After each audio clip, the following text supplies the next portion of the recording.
everyone. Welcome to the TMS podcast. And this is Monika Rajput. I'm the founder of TMS. And today's podcast is very special because today we have Diana with us. So, why this podcast is very special? Because we are going to deep into that how you also can get into the public speaking. And Diana is one of the best public speaker that I have came across. So, welcome, Diana. What's up? Hi, Monica. Nice to meet you, and thank you for inviting me. Yeah, I'm great. It's Saturday weekend, and I'm relaxed and enjoying myself. Yeah. Yeah. So, before jumping into the podcast, really wanted to know how your tech journey has started, and then we'll go to more public speaking. Perfect. Yeah. To be honest, my road is kind of a unique road. I wasn't the typical, let's say, like girl in school that's attracted to science or math or anything like this. I was quite creative, so I was really into theater, foreign languages, literature. I even wrote poetry some years, like during my youth. So yeah, I was more on the creative side. Even my upbringing later on in high school, I studied foreign languages. I really loved it. I got into philosophy actually. So this is my studies. My university diploma is in philosophy, and I decided to travel. So I went in a few countries with a scholarship for philosophy. I went to the UK, to France. So I was really like focused on becoming an academic. I was like really serious, about teaching and everything like this. So in the end, well, things didn't work out. And luckily for me, I got into tech really soon afterwards. I'm originally from Romania, from Bucharest, and IT, let's say, IT technology is really embedded in the culture, in the industry. I think it's one of the top industries back home. So back then, like all the colleagues or all the people my age, they got into IT. The first job was like something in IT. So when I came back from studies from the university, I didn't really wanted to jump straight into academia. So I tried to explore other options. So because I knew some foreign languages, the first job I got was in IT. So it didn't matter that I wasn't trained. It mattered that I actually spoke a few foreign languages and I got the training on the job. So this is how I started, like 15 years ago, more or less. And I evolved with IT. I really liked it. And even though I didn't have any formal training, I kept going and I kept learning. So this is where I am after 15 years. Yeah, that is so fascinating. When someone is from more of creative side and then you are getting into the tech, that is something very unique we see nowadays. So you have just mentioned you have done philosophy as well, and also you teach philosophy in the University of Edinburgh. Yeah, So yeah. uh, I just wanted to know how was that experience as well, because philosophy and now you are totally contributing to open telemetry as well. I mean, that's something like nobody can imagine. Yeah, it's to be honest, it's not that different. I mean, one of the reasons that I wanted to get into philosophy, study philosophy, and be an academic was the critical thinking. So being argumentative, being logical, clear, stating your opinion. I wrote quite a few theses on philosophy, so that taught me a lot. And during my postgraduate years, when I was a teacher, so I was teaching other students, that came to me really useful. That experience came to me really useful because why I understood that academia has its role, has its rigor, has its rules, has its structure. And even though I'm a creative person, let's say by origin, by nature, you need to channel all your energy and be clear and structured. And that gave me also a very nice pattern, let's say, for the future. And I think philosophy made me be very open-minded. It laid let's say, the generalistic foundation and made me be open to other ideas, other possibilities, and in general accept other ideas and be able to look at them from different angles. That's so great. Also, like you have seen the philosophy world, how things works there, right? You know a lot of things that we don't know, and you are also into tech. So, what do you think, in general, like when someone in tech, what do you think we should just learn or read about the philosophy more to understand? Because I know it's very hard in tech to work. So, what's your opinion on that?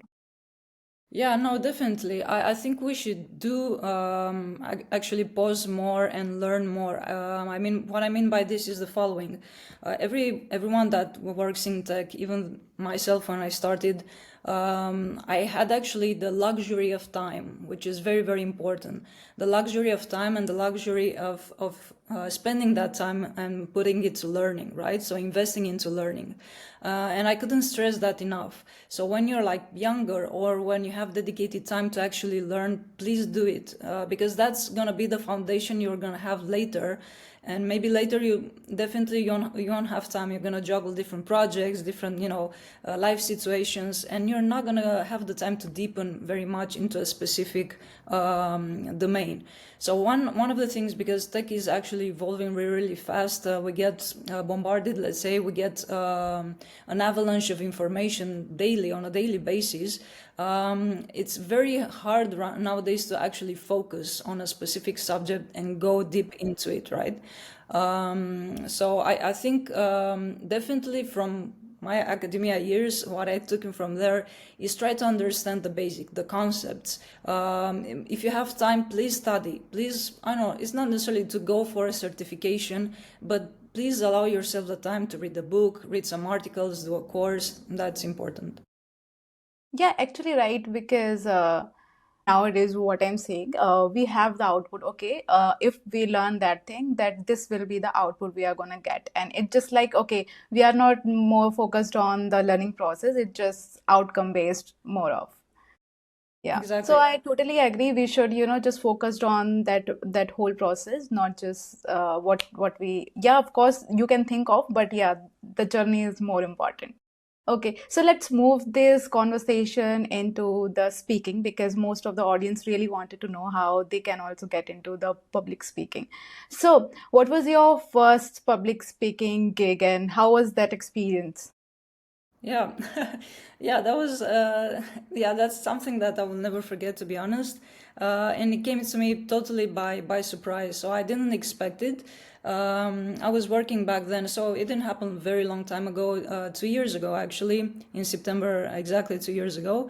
And I was working as an SRE, as a site reliability engineer in observability. That's one of the main areas that I'm focused on. And I was preparing actually an internal talk at my company, at my organization. So I had like a presentation that was already prepared based on something that I worked on, nothing too fancy, nothing too complex. And during the summer, somebody pinged me on a social media, hey, we are doing this like new SRE conference. Do you want to participate? Are you interested? And I was like, that really aligns really well because I had like already the presentation. To be honest, I had zero expectations. I thought that, conferences are like way high up. I'm like this little person and, I definitely don't qualify. So I already sent to the organizer the presentation. So like, here we go. Let me know what you honestly think. And they accepted it straight away. I was like, oh wow, that was totally unexpected, and it was really exciting actually, to be honest. Really exciting to get out of that bubble. I was working for so long, like 13 years in IT. I never got into a public speaking opportunity before.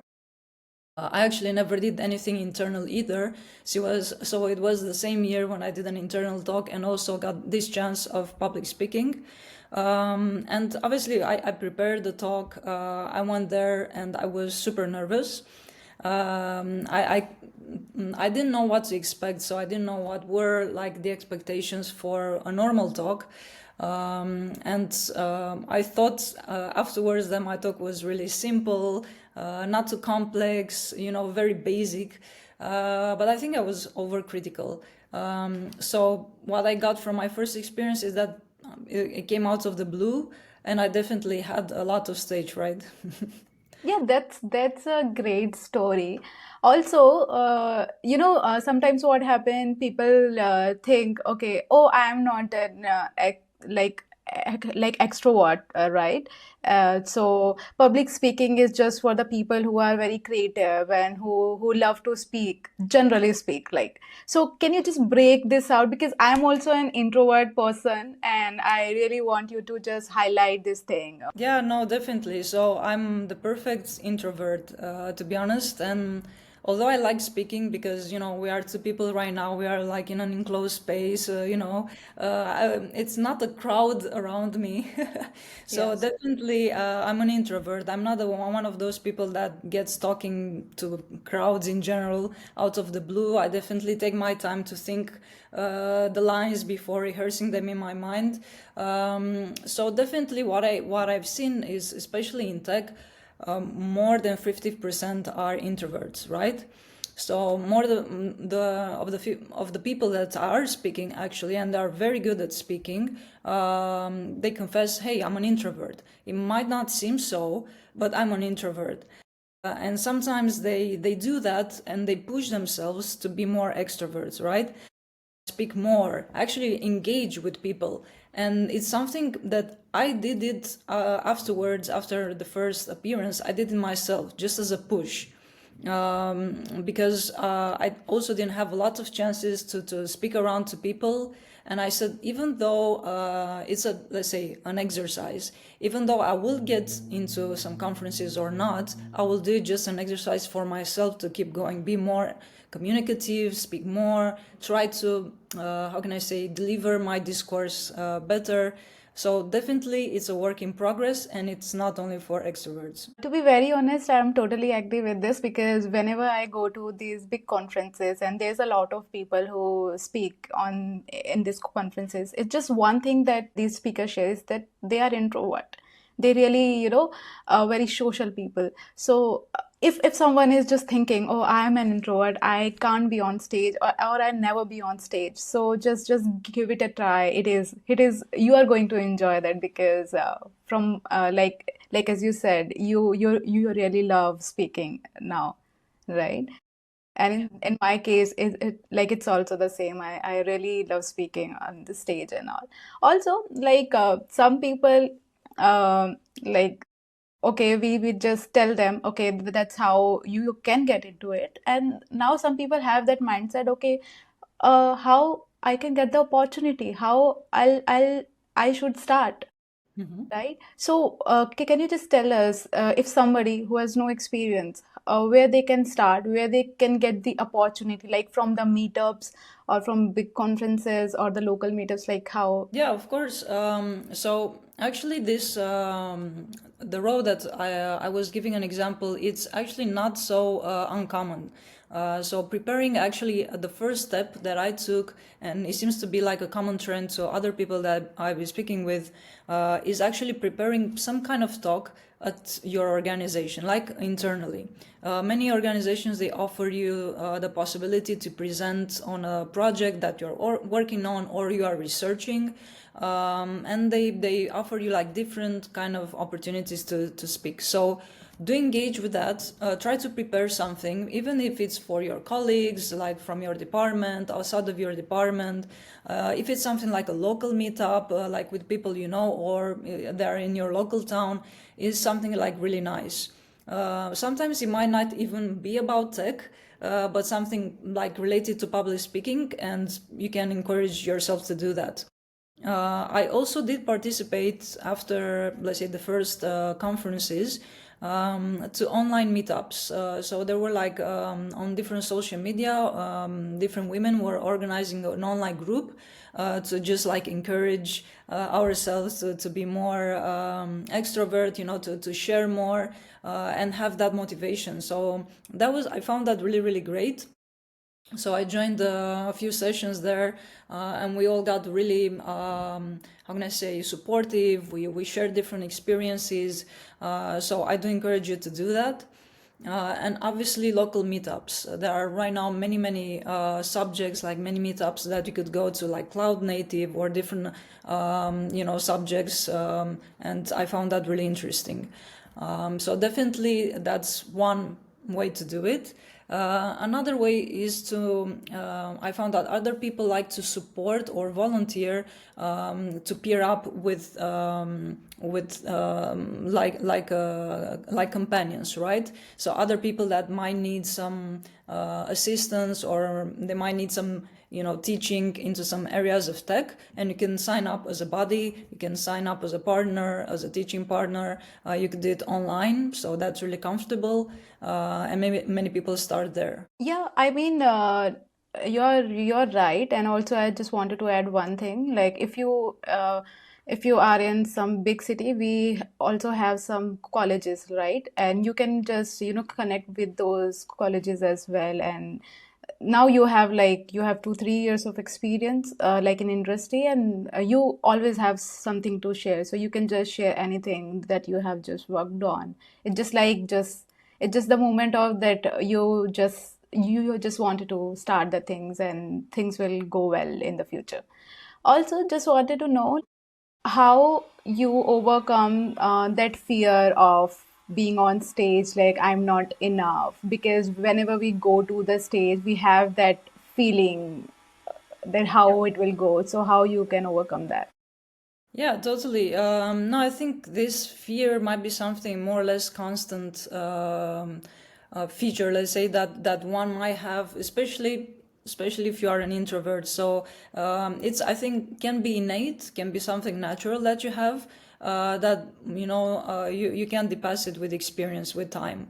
What I usually do is I try not to take myself too seriously, and try to think, okay, even if something, I don't know, goes wrong, something technical, or I forget some lines, or I don't explain, I don't know, etc. Very well, I still have like a very positive feeling from the audience. So I try to focus on the audience, on the people. I do a lot more eye contact right now, to be honest, than when I first started. So it's super gradual for me. It wasn't like this from the beginning. So right now, after more than 1 year since I started to make more eye contact with the actual audience, and try to engage. Like actually, not necessarily ask them questions during the talk, but afterwards. I even try to take selfies sometimes, or make a joke, or say anything that might make me more relaxed. And I found this like a very good technique.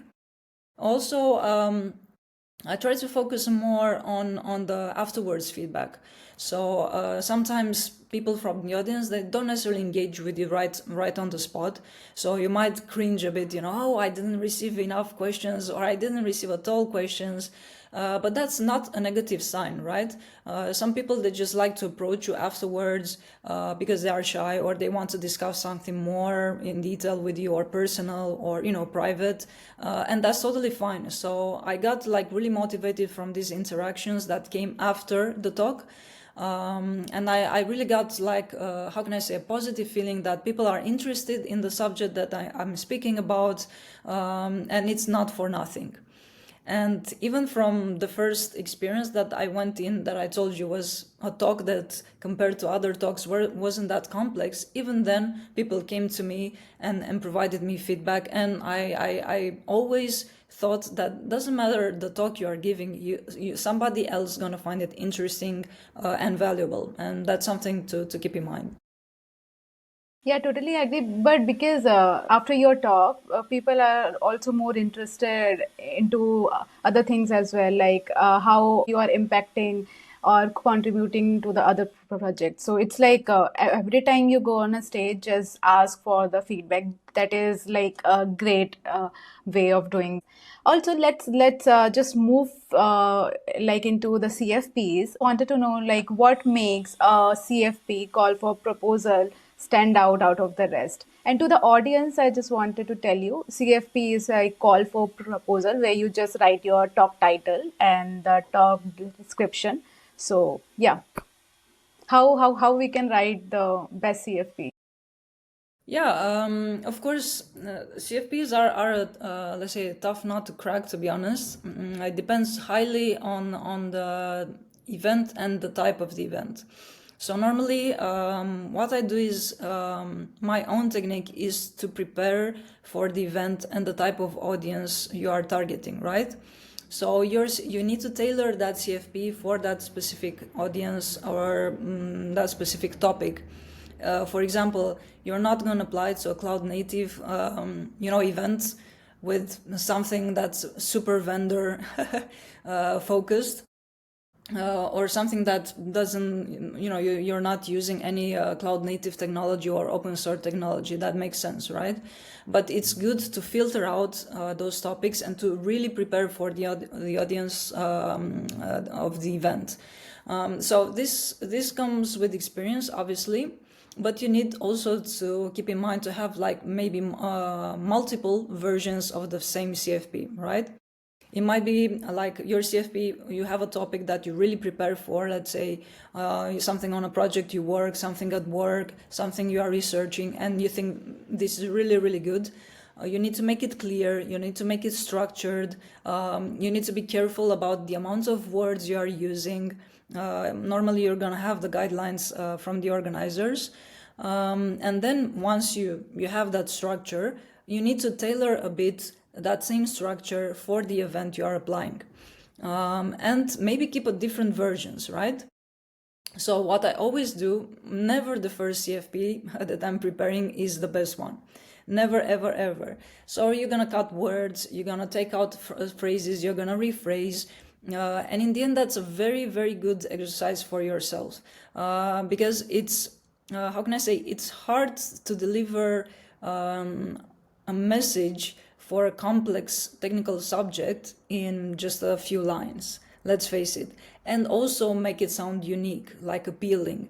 I'm not gonna go and say it's an art, because it isn't. It's just work. It's just work about editing, thinking about it, and also try to make it about yourself. So why are you giving this talk? What's your unique perspective about it, right?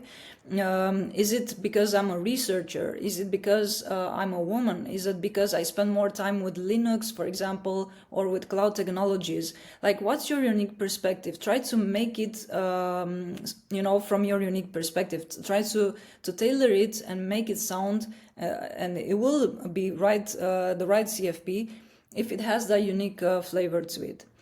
Obviously, another point of view is the title. Please work the title. It's something that I've seen doing myself, because I always went for like a very random, specific, like, how can I say, generic title. It's like, hey, how I build this. It's like, everybody's gonna use that title. So you're gonna try to be more creative, put like shorter, if possible, titles, and try to make it really, how can I say, stand out. It's difficult to do that in tech, but you need to edit it a lot, right? And a good thing about it, just being on the same page, is that you need to look, when you apply for an event, at previous editions. Why? Because many titles, many abstracts will sound alike, and the organizers will know that and will look at that and will say like, oh, this is very similar to something that was presented last year or a couple of years back. I don't know, probably doesn't really stand out. So you need to be careful, right? Even if your idea is unique, the way you formulate it, the way you express it really matters. So take your time, research it, and something nice will come out. Also, yeah, you have really put the whole thing very well, but I also wanted to know, do CFPs has any structure? Because what happened, people just write the whole paragraph, the whole thing, what they are going to, tell. So whenever we write CFP, so do we have to keep this in mind? Okay, this much of words I'm going to use. I'm not gonna exceed that much of word, because the person who is reviewing your CFP, maybe probably she has not that much of time to just read about the whole thing. Yeah, yeah, absolutely. No, of course. Many CFPs right now have like specific fields that filter out what is essential and what is potentially an outline, right? So you're gonna get like the elevator pitch, as they like to call it. That's normally like just a few words, maybe a couple of sentences that really stand out.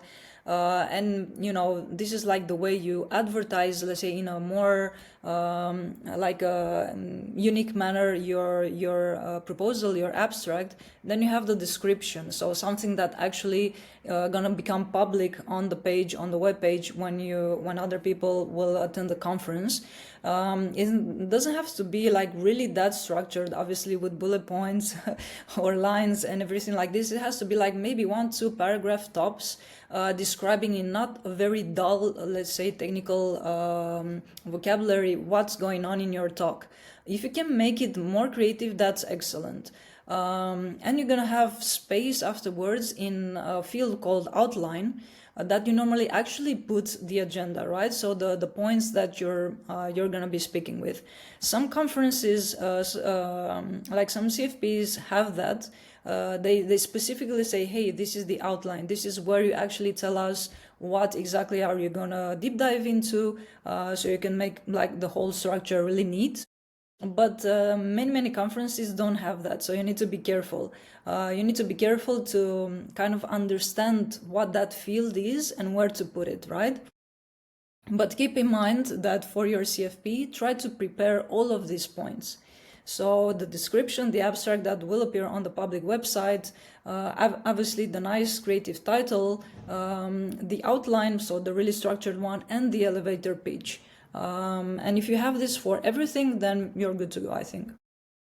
Yeah, you have just said a great point. Like your title and the description will go on their official website. So it should be like very structured and formal how you have put some words. So we also need to just keep in that mind, because this is going to be more of official side. Also, one thing, so sometimes what happen, we have a great idea, right? And we write that CFP, but most of the times what happened, your CFP did reject it. So how we can face those rejection? Yeah, absolutely. I think first of all, even thinking about the outcome, you shouldn't have like super high expectations from the beginning. Setting really high expectation is gonna melt your heart. Let's say melt your motivation really fast. So you don't have to be that ambitious at the beginning or later on or in the long run. Why? Because some events might reject specific or very good talks because of the volume. Let's face it, many people apply with awesome talks to great events, and they will have to filter out, cut through so many good talks just because of the amount of volume. So don't take it personal. And then the second, it might be the same, like I was mentioning before. Maybe you didn't target well enough the actual audience of the event. And if you did, let's say, do it, it might be just out of the agenda, right? So sometimes, like, organizers will make very difficult decisions about selecting specific CFPs. You might get rejected, but then let's say afterwards, other speakers that get accepted, they also might refuse to go to that specific event. So it's not necessarily that is about the quality of your talk. It's just about being at the right moment, let's say, So you might face like different situations. You might get accepted, but you might face the situation that you have to pull out from that opportunity because you have a clash in agenda or something happened. or then you might gonna get bumped back into the acceptance list because other people refused. So again, you shouldn't classify this being rejected based necessarily on the quality of your talk, but also just organization, the volume, and always keep a very optimistic mind, right? So rejection is part of the industry. So that's not something that you're never gonna have. You're gonna have, I don't know, maybe 50%. Doesn't matter. It's you're gonna have an amount of rejection, and that's normal. The important thing is to keep editing, keep improving your CFP, apply to other multiple conferences that are of your interest, and then learn from that experience for the next year. You are right. I have one story. So I have one friend.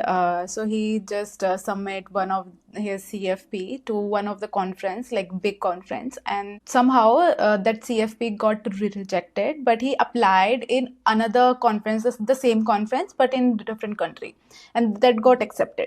It's just like it's not about always you. Maybe it's most of the time luck, and maybe if your talk is fitting to the agenda as well. Exactly.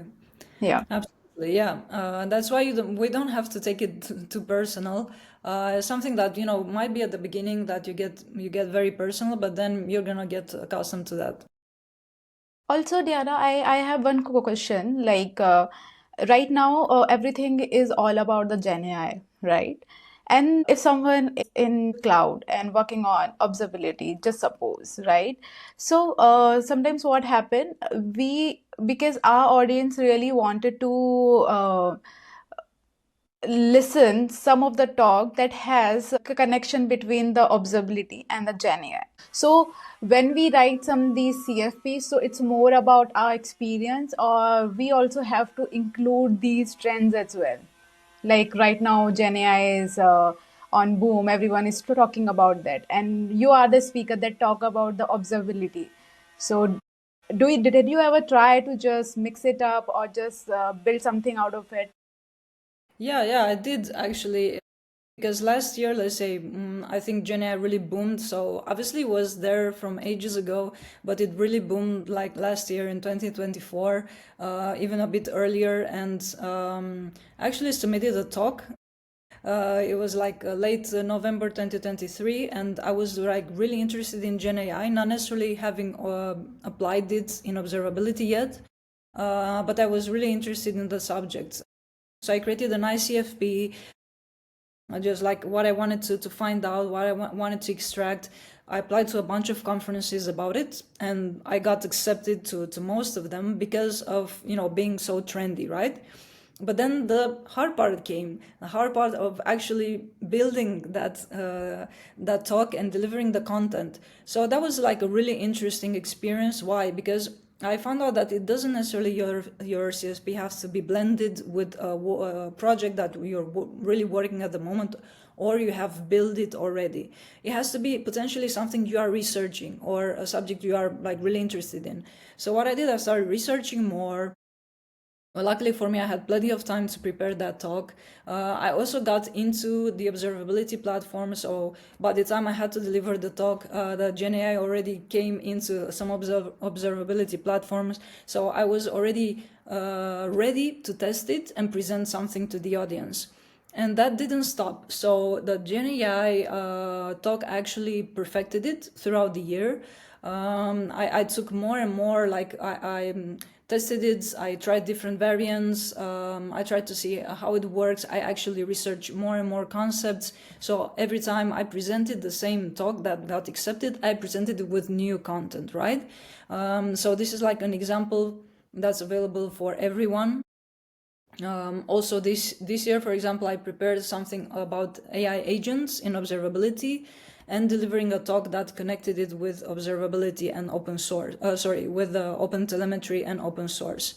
I think it's very important once you start from a, let's say, a subject that is really really new, to keep an open mind, right? So it's not necessarily something that it has to be ready now with a demo. You can always think about it later on, and you could always research it. And you could do that research independently or not, if in your organization they support it, right? You could do something like a demo on an open source platform. You could try to build something yourself. It doesn't have to be too complex. So if you're interested in a specific subject, definitely you have motivation and the right opportunity to present it. You have really well put it. One thing as well, when you are on stage and you are a technical speaker, but in conferences we can't accept that, okay, everyone in audience is very well technical, right? So as a speaker, we have to balance it out, the storytelling and the technical depth as well. So how do you balance that? Yeah, that's a very very good point. So I found out I found out that it's like a very, how can I say, hard balance to achieve, right? And sometimes, I mean, what I like to do is not deliver a very very technical talk. Why? Because there are many people that don't necessarily come from the same background as I do, or they might attend the event because they are interested in the subject, but they don't necessarily study it, or they work on it on a daily basis. So what I do is like always prepare some kind of intro in my talk, like explain the concepts, do an architectural diagram, try to take it like easy, like progressive in the subject, like ease up the topic, let's say, and then deliver a demo if I have something ready that's something really palpable for everyone, really practical. And for some other talks, I actually want to keep it personal and inspirational. So, for example, this year I prepared a talk and I delivered it as an individual contributor about open telemetry. And the whole point about the talk was about how I got into open telemetry and like what were my personal takes on this journey, right? And it was I mean, it is a 100% inspirational talk. It doesn't have like the normal tech structure around it. It doesn't have a demo, which at some conferences was like the audience was really disappointed. Oh, it doesn't have a demo, but that's okay. It has like a mixture of technical, but it's more like a personal approach to it, right? And I did this also as an exercise for me to be prepared to deliver an inspirational talk, or be prepared to confront myself with those situations when the audience was expecting a very high technical content, right? And I wanted to see the reaction. Okay, it's not like super super technical. You're gonna have that nice mix of creative and personal take. What's gonna be your reaction? And it was interesting as an experiment for me to understand that. And also it's good for, let's say, like the speakers there that they want to get into public speaking more, or they want to get motivated. Try to challenge yourself from time to time. Why? Because you're gonna deliver the same talk over and over, let's say in a year, maybe like, I don't know, 3 4 times. You're not gonna have time to switch the subject so easily. And try to spice it up. Try to challenge yourself from time to time. Am I able to deliver this type of talk? Do I do it only technical? Can I deliver an inspirational talk? What about it? So put yourself in that shady place and spice it up a bit. For me, I found it really, really interesting, and actually kept me going forward. Yeah, because as a speaker, we have just 10 minutes, sometimes we have 20 minutes, and it's very difficult to go into the technical depth. Our audience is educated and they know their stuff, and now they can just go into that tech, or if they want to go into the deep for specific technology. But I really wanted to know, like, whenever you go to the stage, so how do you just prepare yourself for the talk? Yeah, it's a nice one. Usually I get super, super nervous. So it's like I'm relaxed, like well relaxed before. It's like, oh, I'm doing like jokes, things. But like on the right moment when I'm just about to go on stage, I get like this fright that, this ice that covers my entire body and soul. And, and then I'm walking there almost like, not understanding what's happening around me. So I think it's just normally I just kind of like brace myself in the moment. So when I'm on the stage with the laptop, I'm just trying to face it, right? So look at the audience, trying to engage like visually with them, trying to make eye contact, and just basically own it. Just say to myself, yeah, you got this. There's nothing big about it. It's not like I'm dancing or I'm in a theater in a theater play. It's just about delivering a talk. And anything, you can say something that is not super accurate. It's okay. You can omit something that's also okay. People, they're most likely your audience is gonna understand you 100% because they're like you. They know that the technical fright that you're experiencing, so they're totally empathic with that moment. And I really find out that in general, like tech audience is really nice. I mean, they're really, how can I say, positive, supportive, and at the end, that when they all applaud you or whatever, when they give you the feedback, they do it because you had that. You embraced that moment and you shared that information with them, and they really appreciate sharing information. It's something unique in the tech industry, and this is one of the reasons why I got into public speaking. So the last question I want to ask, like, what would be your advice for the people who really wanted to speak and but feel unseen? Right. So yeah, I mean, just don't overthink it. It's something that I also did it. It's one one of the major, let's say, faults of everyone. I think don't overthink it, right? So just jump straight into. Prepare something or don't prepare something. Just like I said, it's a topic that really interests you. It's something that maybe you want to research. You don't have a demo ready just now, or you have a half of a draft of a talk. That's fine. Just submit it, and then you'll find out what's happening. Because the moment you submit something, then you're already, let's say, in the real world, right? You already took that step. The first step is really the hardest.